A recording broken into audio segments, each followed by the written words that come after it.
Hey guys, Who's Garvey here. This week I kind of just want to talk about, as the title implies, film versus TV. And I feel like a lot of people sort of take for granted a lot of the differences and their apparent strengths and weaknesses. They both just say, oh, well, one is a weekly hour show and then one's a, bi-yearly 2-hour experience or whatever. And I feel like there's a lot of just innate differences between the two. They're almost two separate forms, really. And I feel like I've never really seen discussion on the true intrinsic differences between film versus television. So I just kind of wanted to, spitball and talk about sort of my opinions on that. Now, obviously, there are a slew of production differences, like TV shows have less time and less money to make what they're trying to make, and film has more time and more money. But I'm not really going to go over that much in this video. I'm more so interested in the philosophical differences between the two, like what really differentiates them. Because like a show like Game of Thrones has more money and more time per episode than some indie films do. So I don't know if the production of it necessarily is the big difference. I feel like there's something more underneath that leads to the huge variance in output. So the root difference between the two is that television is a weekly form. It's serialized, and with film, it's a complete piece and a complete work of art upon its release. And so that's really, the apparent done, that's it difference.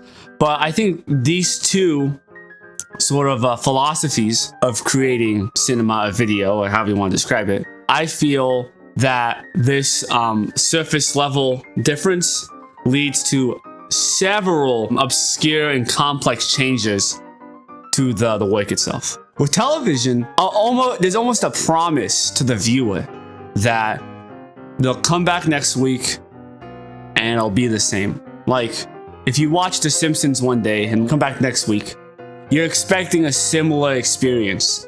Even if a show has like an arc or whatever, every episode is gonna have a very strong correlation to its core, because that's just the promise of a TV show. I'm gonna sit down and I'm gonna watch Battlestar Galactica, and it's gonna be the same show every time. Whereas film isn't really required in that same way.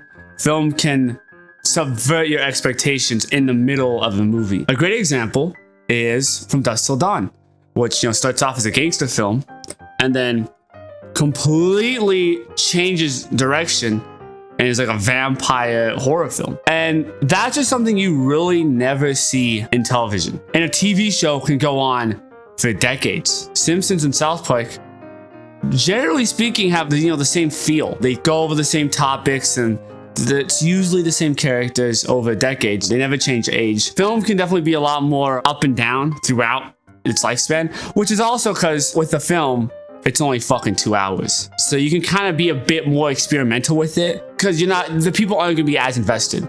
But like right now, you couldn't walk into like The Simpsons and completely just change it. Like, it'd be insane to think to do that. I guess television has a much bigger sense of community and fan appeal, because I think television leads to lots of discussion about the work. Whereas a film, and you can talk endlessly about films forever, as I do quite often, but it's different though. With a film, you're not necessarily talking about the film, but more so what the film evokes, the subtext of the film. Whereas with television, it's very much so, oh, are they alluding to this thing that's going to happen maybe in the next season? Or, oh, is this character mad at this guy? Or is this guy going to kill him?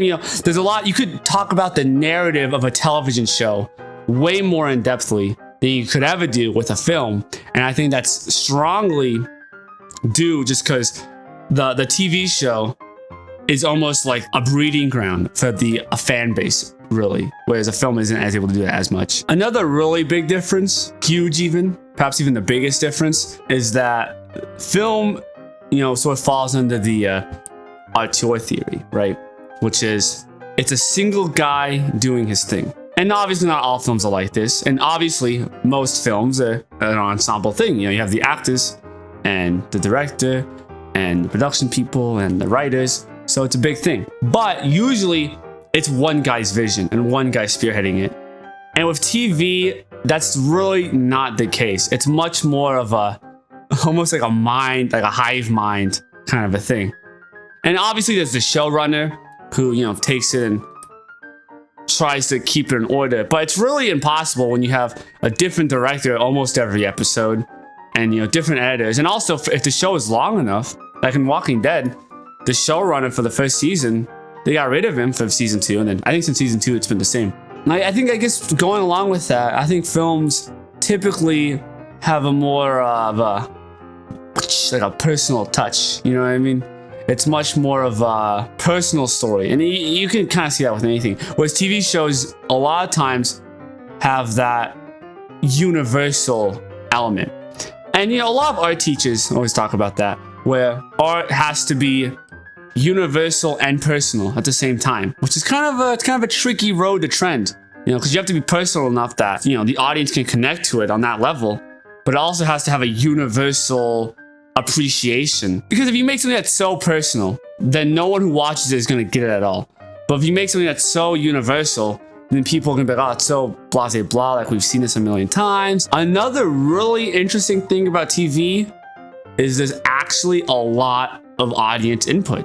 You know, because with a film, you write it, direct it, edit it, do all these things. And you really don't even do test screenings until a month or two before, like when you have like a final cut. And if like the audience freaks out, then you might go do reshoots, maybe.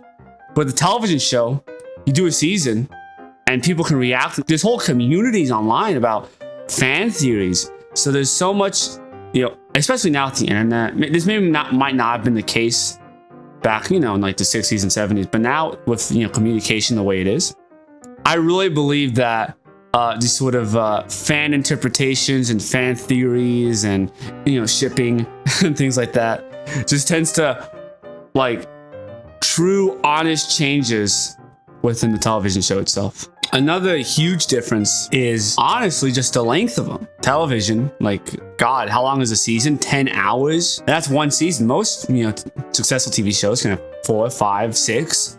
So that's 60 hours developing a single story. And a lot of times, you know, it's kind of like in chunks. It's like, you know, there's this first arc and then another arc. So you can break them up, but it doesn't even matter because when you compare it to a movie, it's like, oh, wow, you have 2 hours for an entire film to invest in characters and the setting and like the idea of the film. It's really just no contest. And that leads to a lot of interesting things. I think the biggest thing that's what sprouts out of that is television is just way more literary. It's about the dialogue and the writing is almost paramount to everything else.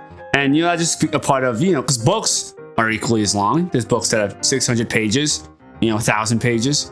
So with a book, you can take so much time to develop the characters, and television is very similar. You can take your time to develop a complex set of characters, whereas with film, it's a lot of it has to be just sort of left to interpretation. Like with a film, it's more so, it's a day in the life with Joe Smo, whereas with a TV show, you can spend years with, you know, individuals, you know, and really figure out what kind of people they are, you know, and make them like sort of a 3-dimensional thing. And that's honestly probably, without a doubt, the biggest strength of television compared to film, which reversely so, you know, tends to have film be way more of a visual experience compared to TV, because you can only do so much with the character in 2 hours, but you can express so much beauty with, you know, these sort of series of images. So that's probably the biggest difference, honestly. It's just film is such a visual thing and about the visual language and